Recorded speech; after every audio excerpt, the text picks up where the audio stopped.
Good evening and welcome to the Fall Band and Orchestra Concert. Our first selection this evening was When Johnny Comes Marching Home, and that is a traditional Civil War melody and piece about longing for loved ones to return. You are probably noticing our somewhat mystical surroundings today, our lily pads, and that is in anticipation of A Year with Frog and Toad, which is next week. So shameless plug, you should come see A Year with Frog and Toad next Thursday, Friday, or Saturday matinee. So a little bit of I'm going to keep it short, but something that is a little different this year in orchestra is they are divided among two periods. It's like I'm having some like COVID year flashbacks. But it is kind of exciting because you are looking at like different pieces and then the puzzle gets put together. So tonight is actually like only the fourth time that periods 1 and 2 have ever played together this year.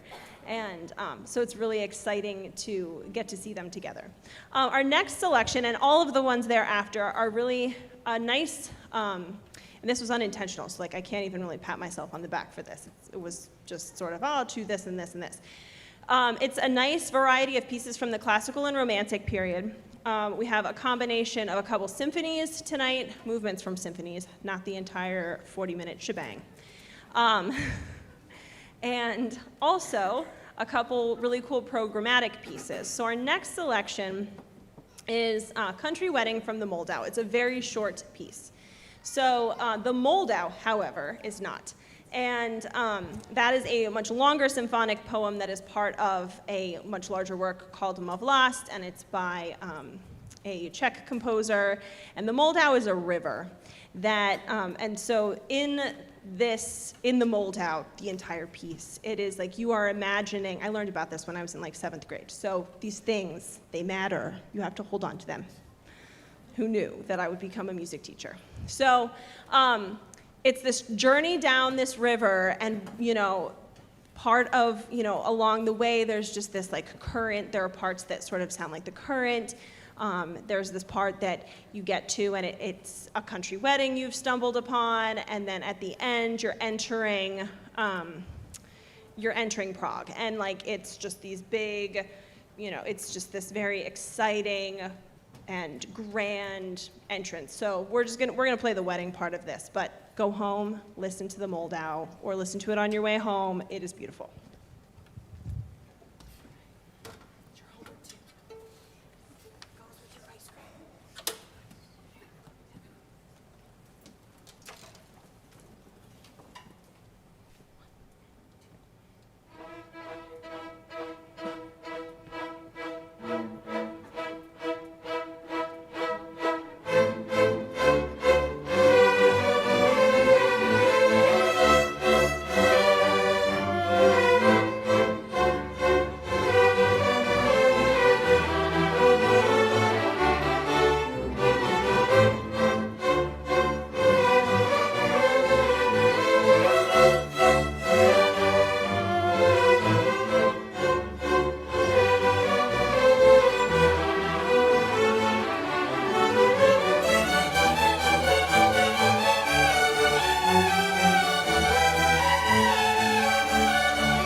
I told you that was a short one. So, while they get Symphony number 29 out, which is a great piece, and if I have any alumni here, it's very possible that you've played it. So when picking music, there are some pieces that are just staples to me because the students love these pieces and it's Mozart. So, the goal is for them to love Mozart.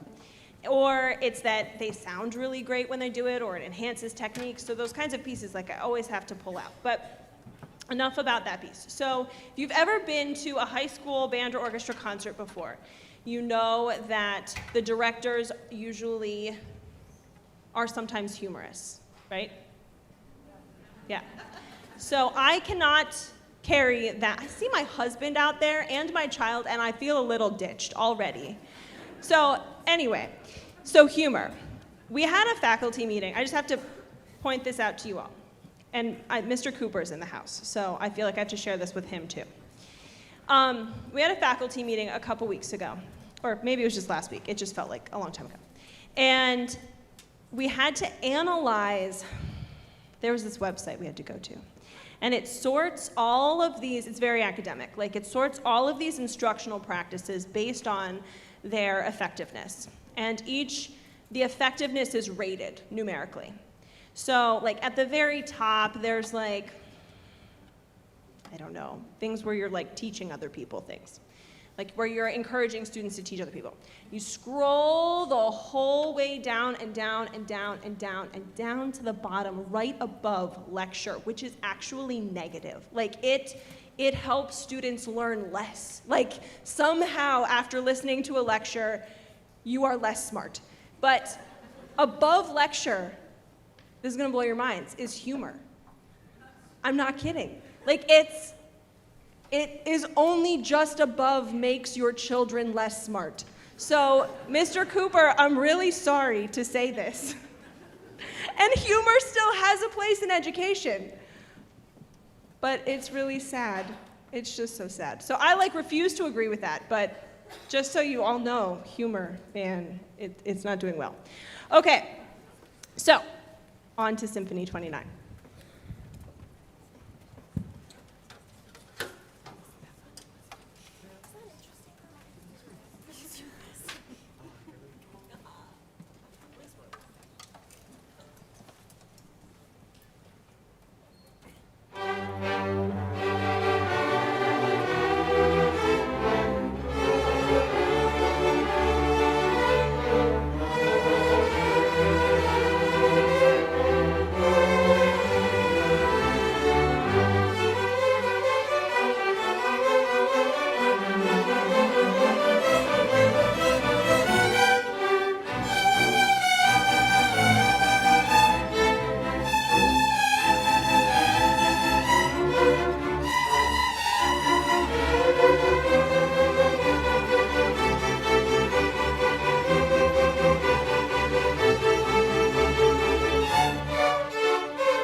Our next selection features full winds, brass, and percussion, and that is Symphony number 7. So I'm going to give them a moment to come out on stage and get situated.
Okay, before we play our final selection, I just wanted to share a little bit about it. So the bass parts for lots of pieces really kind of stink. And we have some great basses. So this is a lot of pizzicato, but at least it gets their left hands moving more. So this piece is dedicated to two groups of people, the low strings and my children, the little ones and the big ones, because it's an exciting piece, and it's one that many of them have heard since they were little children, and it's one of the easiest pieces to get really excited about, classical pieces, as you're a little person, because it increases in tempo, and it sounds at first like you are tiptoeing, and then eventually just fleeing from the Mountain King. So, in the Hall of the Mountain King.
This is the part where I have to do my full stand-up routine. So, if you don't know who I am, my name is David Bonilla Garcia. I am the new band director here at Wilson High School, and it has been an absolute pleasure to be here as a part of this awesome Wilson Bulldog team for the past few months. And we've been already doing some pretty amazing things. So thank you very, very much for welcoming me into your Wilson family. The students in front of you have been working really, really hard. Most of them are in marching band, a lot of them are not, whether they're in doing orchestra, choir, all these other things. I'm genuinely very, very impressed with all the things they're able to tackle every single day. And it's certainly a joy to be able to work with them every single day. So the first piece that you heard was indeed a concert march. You might not have heard one of those in a while. So the kids really enjoy playing it. It's called El Capitan by John Philip Sousa. And I'll be honest, that's the last time you're going to hear a Sousa march for a whole year. That's all I'm going to give you. We've hit our quota. After we've played our concert march, we have a bunch of other wonderful tunes, including some contemporary stuff, some orchestral transcriptions, and then also some great programmatic featured music. So as I said, El Capitan was written as an operetta, which, as a John Philip Sousa fan, not many of his marches are in any way that unique. And I found that El Capitan was a way that we could do our due diligence in playing concert marches and educating about what a concert march is and how we play with the correct style, while at the same time being able to do something unique. And this one obviously is almost ironic and comedic. It's actually making fun of the captain of a Spanish ship in the operetta. So there were definitely some comedic moments, whether it's through dynamics or articulation, that they did a great job of invoking. So our next tune is a contemporary piece, actually written just a few years ago by a Canadian-Japanese composer named Kate Nishimura. The piece is called Chasing Sunlight. When I was thinking about what I wanted to program, well, first off, I talked a lot with the students about why I program the way I do. And the reason why I program or how I program is making sure that we are hitting a lot of different educational spots. And in the first one, obviously with the dynamics and style. With the Kate Nishimura, I'll be 100% honest, it's kind of just a fad right now. Everyone really wants to program some Kate Nishimura, so I'm like, yeah, of course, I'll program that. I think about 5 other band directors like, hey, you should totally program Chasing Sunlight by Kate Nishimura. So, well, I caved. So please enjoy Kate Nishimura's Chasing Sunlight.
It's a very pretty piece. Maybe some of those band directors had something going for them. So, our next tune is what I would consider one of our easier pieces in some ways, and then hard in others. Easy in the sense that it is mostly quarter notes and half notes. It's really, really rhythmically easy for all of them, and they're very, very easy to achieve, and they have been doing a fantastic job. But then there's a challenge of playing both lyrically and in tune and with great balance and blend. I have been told by every single person in this band that they love playing ballads. Yes? Yeah, they're like obsessed with them. And they've been begging me, like, we got to play this ballad, we got to play this ballad, we got to play this ballad, we got to play that ballad. So here I am, like, oh man, they've probably played every single awesome ballad that's in the library. What am I going to pick? So I bought Down a Country Lane, thinking this is going to be the one. And to be honest, it didn't click at first. It's just like not one of those ones that clicked as like a ballad for them. They're like, this one's pretty okay, because it's actually an orchestral transcription. It's made from an orchestral piece, and it didn't click. And then just a couple days ago, we've been rehearsing and getting better and better at it. And I think that for some of us, I think it started to click. There are moments that you really feel like you can let go and really enjoy the beautiful sounds that are around you. And I think Down a Country Lane, in its most beautiful way, lets you let go. And please enjoy Aaron Copland's Down a Country Lane.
Yeah, I felt that. That was a pretty good one. I like that. Good job, guys. So as you can see now, I have the army of percussionists. I'm going to give them some time while I just talk about the next piece. Currently, my number one goal in band this year is, what do I do with all my percussionists? And every single day, I think on average we have around 15 to 20 percussionists in class. I can assure you that I don't think I know of a single piece that requires 15 to 20 percussionists. Might know one, but at this moment, what we're doing our best to do is create opportunities and moments for them to, one, play something, because I think, as you can see, we want to make sure that every single person on the stage gets an opportunity to perform on whatever instrument. And as a percussionist, you are a percussionist. You're not a snare drum player, you're not a marimba player, you are a percussionist. That means that if you need to spend like an entire night practicing how to play a tambourine, you're going to have to do that. I'll send you home with a tambourine that you're going to practice that. So it's been a real pleasure to creatively work with the percussionists to try and find ways that we can do it. And to be honest, it's not been perfect.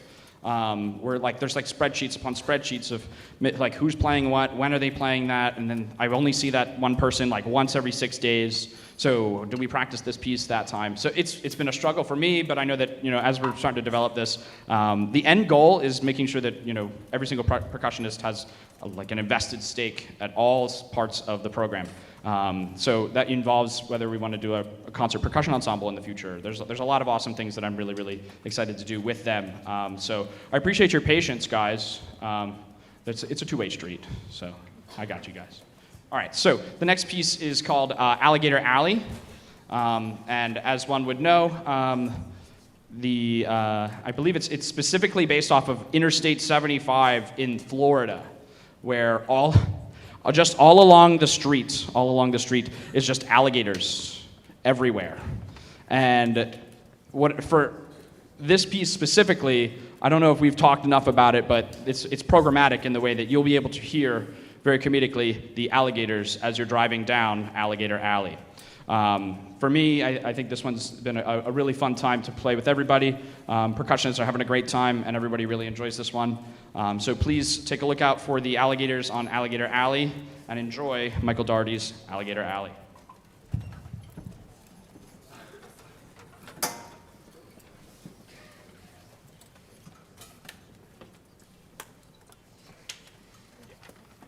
We got a test one. Just make sure it works. Yeah, it works.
Alrighty, so that concludes our program this evening. I want to make sure I get a couple thank yous out, actually a lot of thank yous. Obviously, from the top down, from our administration, Dr. Trickett, wonderful superintendent who's supporting every single person below him, that's making sure that music is supported in Wilson. Obviously, that cannot happen without the bottom meeting the top.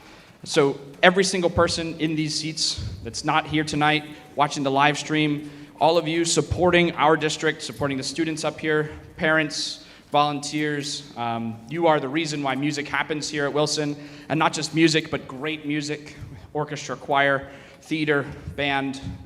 We cannot do it without all of you.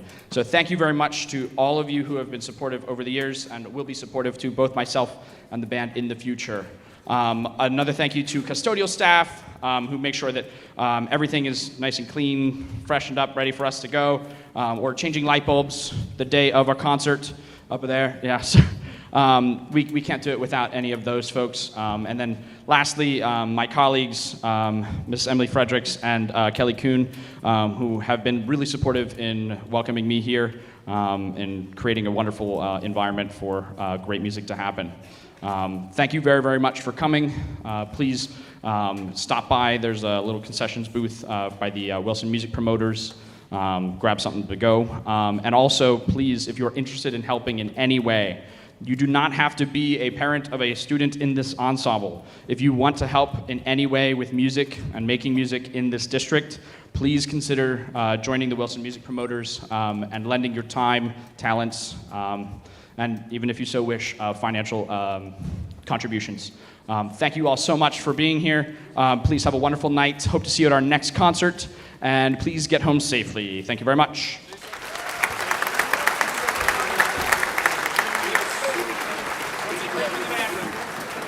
Where was the joke? Mr. Garcia. Did you leave your jokes at home?